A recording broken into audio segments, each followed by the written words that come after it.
let's talk about the issue of the authenticity of the hadith works. As you've mentioned, they were compiled generally a century and a half after the death of the Prophet Muhammad, peace be upon him.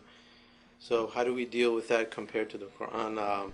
Is everything written in the hadith works authentic, or is there a process to determine what is and what isn't? And what comments would you share about that process? Well, the Quran, as I said before, is historically intact. No one really questions its reliability as a document.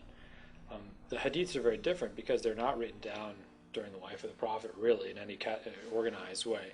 So, of course, in the decades after the Prophet's death, every group that had a certain legal or sectarian or political axe to grind or agenda to pursue would sort of make up hadiths that backed up their cause.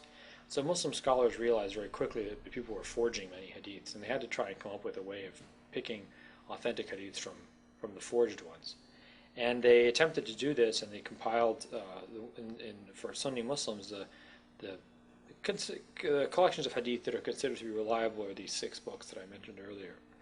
Now, the authenticity of the hadith is a problem that has never really gone away, and that's why Muslim scholars, although they understand hadiths are very useful and in some ways indispensable, they usually think of them as being only probabilistic in their reliability. So your faith is never going to be made or broken based on whether or not you accept a certain hadith, because Muslim scholars understood that they could never reach this, or very infrequently could you have a hadith that has the same level of certainty as the Quran.